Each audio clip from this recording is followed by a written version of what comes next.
Pakistan versus West Indies का दूसरा test शुरू हो चुका है और आज पहला दिन था। और आई थिंक चीज़ें जो है ना वो एक्सट्रीम पे हो रही हैं। मतलब उम्मीद हमने लगाई थी कि स्पिनर्स को हेल्प करेगी, बट आई थिंक यार आज ना कुछ ज़्यादा आई थिंक ये चीज़ हो गई है। और आज का दिन जब खत्म हुआ तो ऐसा लग रहा था कि जो खड्डा पाकिस्तान ने खोदा है वेस्ट इंडीज के लिए उसमें खुद ही गिर गए हैं। कंस्ट्रक्शन वैसे आजकल चल रही है पाकिस्तान में, स्टेडियम्स बन रहे हैं, सो आई थिंक वो खड्डे में हम खुद गिर गए हैं। लेकिन उसमें मैं एक चीज़ कहूँगा कि यार हमने ना आज गलतियाँ बहुत ज़्यादा की हैं और दोबारा की हैं। जिस तरह आई थिंक इनके 50 पे 8 आउट थे, 38 पे 8 आउट थे वेस्ट इंडीज़ के। हमने पिछले मैच की तरह दोबारा पहली इनिंग में पार्टनरशिप लगवा दी 9वें 10वें बैट्समैन से, और आके मोती साहब आके 50 रन बना के चले गए।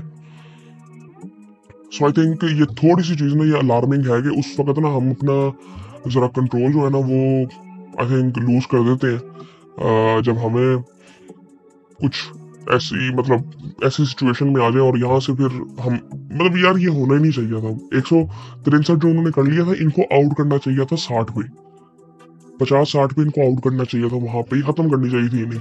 वो नीचे से आके आपके उनके मेन बैट्समैन उसे खेला नहीं जा रहा, तो आप नीचे जो बॉलर्स हैं उनके वो आगे आपको 50 रन बना के जा रहे हैं। वेरिकर ने 36 मार दिया आपको। सो आई थिंक ये थोड़ी सी चीजें देखने वाली है कि आई थिंक हमने सीखा भी नहीं ना। मतलब ये चीज अगर मैं किसी ऐसी टीम के साथ देखूँ ना, ऑस्ट्रेलिया के साथ ही चीज ऐसी हो, वो अगले मैच में ना सीख के आते हैं। जब इंडिया पहला मैच जीता था ना मॉडर्न गावस्कर सीरीज का, उन्होंने हिलने नहीं दिया था दूसरे मैच में इंडिया को। आप इंग्लैंड को देखेंगे वो भी इस तरह से करते हैं। इवन इंडिया भी बेहतर हो गया है काफी इस चीज में कि वो अपनी फाइट वो पूरी करते हैं और वो रिपीट नहीं करते गलतियां अपनी। तो आज इंडिया और क्या कहते हैं इंग्लैंड का भी दूसरा T20 था, इंडिया वो जीत गया है। उसके बारे में फिर बात करेंगे दूसरी वीडियो में। लेकिन अभी है आई थिंक ये देखें, हमें ये चीजें ना जरा सीखनी पड़ेगी। वहां से हमने 163 करवाए और हम सबको पता है कि यहाँ पे रन करने आसान नहीं है। लेकिन उसके बाद जो फिर पाकिस्तान जब बैटिंग के लिए आया ना, वो बड़ा आई थिंक फिर अलार्मिंग था कि यार अब बाबर को ना, मैं पहले कई दफा बात कर चुका हूँ, उसको अपनी गेम थोड़ी सी चेंज करनी पड़ेगी। पहले हमारे दोनों ओपनर्स ने फास्ट बॉलर को विकेट दी, जो कि आई थिंक मुझे नहीं समझ आई कि यार ये हम करते क्या, मुझे समझ नहीं आती कई दफा। और उसके बाद बाबर फिर स्पिनर के हाथों आउट हुए। और बाबर को आई थिंक अब थोड़ा सा जरा समझना चाहिए कि उसको अपनी गेम थोड़ी सी चेंज करनी है टेस्ट मैचेस के लिए, कि आने वाले टाइम में हम देखेंगे कि हमने होम सीरीज तो ऐसे ही खेलनी है, स्पिन ट्रैक्स बनाने हैं। सो हम उसके मुताबिक पहले हमारे बैट्समैनों को तो रेडी रहना पड़ेगा ना।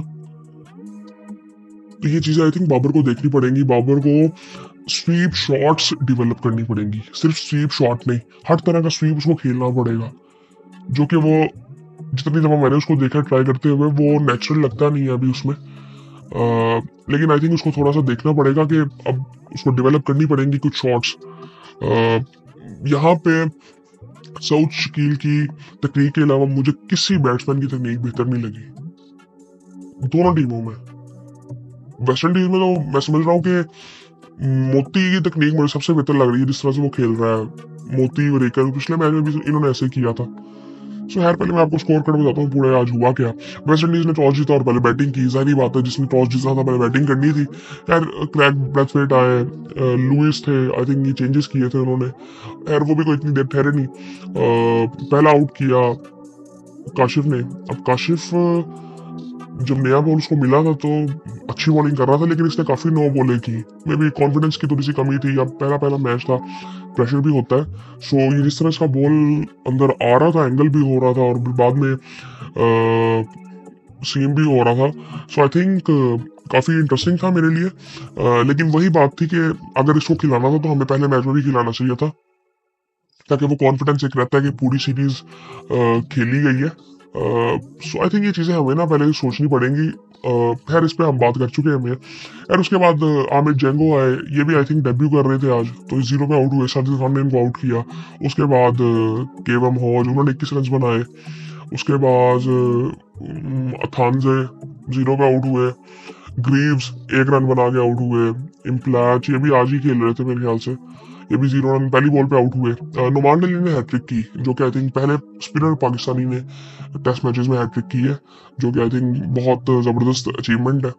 और उसके बाद अगर देखें तो सिंक्लेयर 0 पे वो भी आउट हुए। उसके बाद मोती साहब आए और मोती साहब ने 55 रन बनाए। यार ये चीज ना अब अलार्मिंग है। मतलब मैं आपको बताता हूँ फॉल ऑफ विकेट्स कैसे हुए हैं।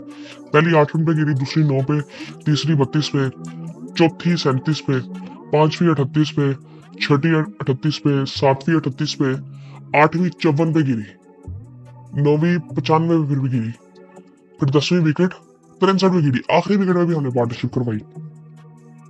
सो ये हमारी सूरत हाल है। तो यहाँ से हम मैच, यहाँ से पहली ये गलती यहाँ से हमने की।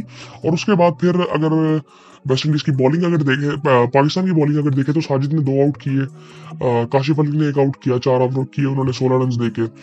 साजिद ने 14 ओवरों में 64 रन दिए। नुमान ने 15 ओवर किए, 16 ओवर वो कर रहे थे, 6 आउट उन्होंने किया। अब उन्होंने भी 5 आउट जब कर लिए तो छठा आउट उन्होंने आखिरी किया।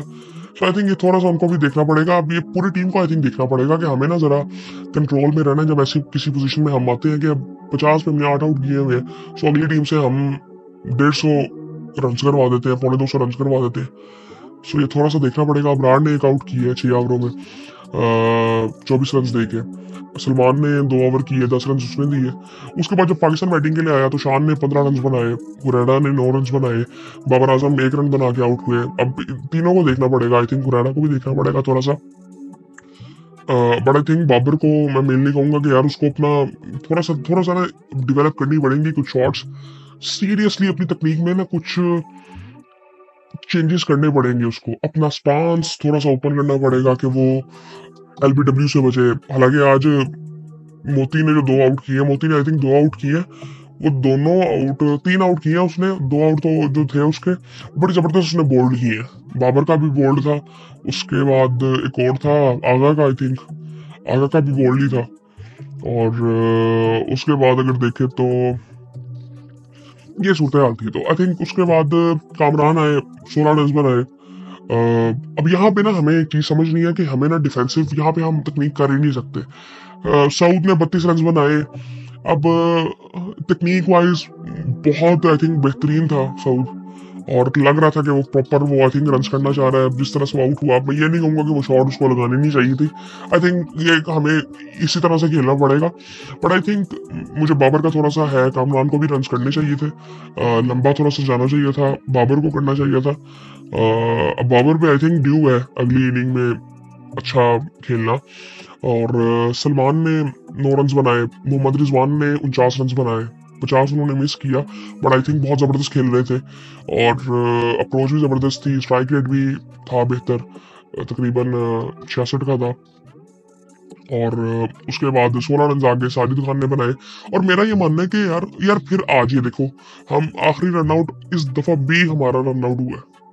ये मुझे समझ नहीं आई ये क्यों हो रहा है। पिछली दफा भी आई थिंक हमारा जो आखिरी बैट्समैन आउट हुआ था वो रन आउट ही हुआ था। अबरार आई थिंक अबरार के साथ खुर्रम था शायद। तो आई थिंक ये थोड़ी सी चीजें हमें देखनी है कि हम ये करते क्या है। थोड़ी सी गेम अवेयरनेस की जरूरत है टेल में। और साजिद को मुझे लगता है कि नुमान से पहले आना चाहिए बैटिंग के लिए, क्योंकि उसकी तकनीक काफी बेहतर है। सो आई थिंक थोड़ा सा ताकि उसको बैटिंग का चांस मिले। उसने 16 रन बनाए, तो शुक्र है हम 154 रन बना सके, वरना ये लीड 20-30 रन की भी हो सकती थी, और वो बड़ी इंपॉर्टेंट लीड होती है स्पेशली ऐसी विकेटों पे। सो 154 पे हम ऑल आउट हुए। 47 ओवर हमने खेले, उन्होंने 41 ओवर खेले थे। और पाकिस्तान की जो फॉल ऑफ विकेट्स थी, वो पाकिस्तान की पहली विकेट 22 रन पे गिरी, दूसरी 25 पे, तीसरी भी 25 पे गिरी, फिर 51 पे गिरी, फिर 119 पे गिरी, फिर 130 पे, फिर 130 पे गिर गई एक और 7वीं विकेट, फिर 146 पे 8वीं गिरी, फिर उसके बाद 149 पे 9वीं गिरी, फिर 154 पे 10वीं गिरी। सो ये कुछ चीजें, एक तो रन आउट ये बड़ा अलार्मिंग है, और ये जो हमने आखिरी 2 विकेटों पे हम रन करवा रहे हैं, ये थोड़ी सी चीज अलार्मिंग है। और बाबर के रन करना ऊपर से इंपॉर्टेंट है, और बैट्समैनों को थोड़ा सा अपनी तकनीक को थोड़ा सा देखना पड़ेगा। रिजवान ने भी पिछले मैच में बात की थी आई थिंक प्रेस कॉन्फ्रेंस में, कि बैट्समैनों को अपनी तकनीक पे थोड़ा सा काम करना पड़ेगा, क्योंकि यहाँ पे आपको ना जरा चेंज करना पड़ता है, और जरा झुक के जरा खेलना पड़ता है। आप अपना स्टांस ठीक है ओपन रखो, वाइड रख सकते हो, बट आई थिंक थोड़ा सा झुक के रहना पड़ता है। साउथ आई थिंक तकनीक उसकी बड़ी जबरदस्त थी, जिस तरह से वो खेल रहा था बहुत मजा आ रहा था उसको देखने का, जिस तरह से वो सिंगले करता है। और रिजवान भी अच्छा खेला, बहुत अच्छा खेला। आई थिंक 49 रन जो उसने बनाया उसी की बदौलत हम लोग 154 तक पहुंचे हैं।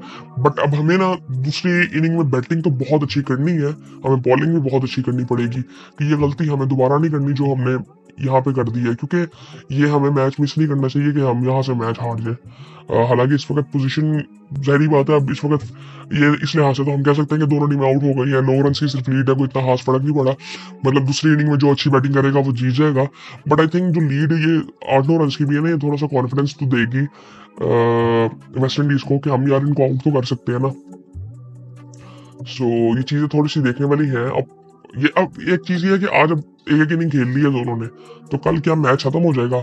लग तो ऐसे रहा है कि कल मैच खत्म हो सकता है, कल या परसों पहले सेशन में हो सकता है मैच खत्म हो जाए। सो अब अब वो डिस्कशन में अगर जाएंगे ना कि यार इस तरह होना चाहिए कि नहीं होना चाहिए, उस पर बात नहीं भी करनी चाहिए। अभी हमें ये मैच जीतना है और हमें एटलीस्ट हमारे बैट्समैनों को इसके मुताबिक होना है और बॉलर्स को ये चीज़ देखनी है, स्पेशली शान को भी देखना है कि यार ये हम आखिरी 2-3 विकेटों पे रन क्यों करवा रहे हैं। थोड़ा सा इस पर बात करनी पड़ेगी, आकिब साहब को देखना पड़ेगा, आकिब जमीर साहब को, कि हम ऐसा कर क्यों रहे हैं। हमें वाइंड अप करना चाहिए था, अगर स्पिनर्स नहीं कर पा रहे हमें बिल्कुल वहां पे वाइंड अप कर देना चाहिए था। जिस तरह मर्जी आप करें, आप फास्ट बॉलर को लगाएं, जो मर्जी आप करें, खत्म करें मैच को। So, ये जो टेल हमें ये टेल का मसला हमारे साथ बड़े अरसे से चल रहा है कि टेल हमारे खिलाफ रन करती है। उसके बाद अगर वेस्ट इंडीज की बॉलिंग की अगर बात करें तो मोती ने 3 आउट की है, 13 ओवरों में 49 रन उसने दिया। आई थिंक उसकी बड़ी जबरदस्त इनिंग भी थी। उसके बाद कीमर रूच ने, जो कि पहला मैच नहीं खेले थे, उन्होंने भी 2 आउट किए 6 ओवरों में 15 रन देके। उसके बाद वेरिकन ने 17 ओवरों में 4 आउट किए 43 रन देके, इसने भी अच्छी बॉलिंग की थी। और सिंक्लेयर ने 10 ओवरों में 42 रन दिए, आउट कोई नहीं किया, 4.20 की इकोनॉमी थी।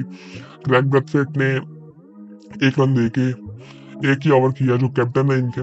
सो बस ये सूरत हाल थी। अब इस वक्त कहा नहीं जा सकता कि यार किस यहाँ कोई मैच है। आई थिंक दूसरी इनिंग ही डिसाइड करेगी। मैं फिर भी कहूंगा कि वेस्ट इंडीज ने आज का दिन बहुत बेहतर खेला है और थोड़ा सा एज मैं वेस्ट इंडीज को दूंगा यहाँ पे कि अगर वो अच्छी बॉलिंग बैटिंग करेंगे तो वो यहाँ से मैच भी जीत सकते हैं। सो पाकिस्तान के लिए भी बिल्कुल सिमिलर है। पाकिस्तान को थोड़ा सेंसेबल रहना है। सिर्फ पाकिस्तान के पास पहली इनिंग में बिल्कुल चांस था कि यार आप बिल्कुल साइड पे कर दो ना मैच को आज, लेकिन पाकिस्तान ने जो आखिरी 2 विकेटों पे रन करवाया, आई थिंक वो थोड़ा सा अलार्मिंग था। और ये पाकिस्तान को थोड़ा सा देखना पड़ेगा आने वाले टाइम में, बल्कि कल ही देखना पड़ेगा। सो बस ये सूरत हाल थी, फिर आपसे बात होती है।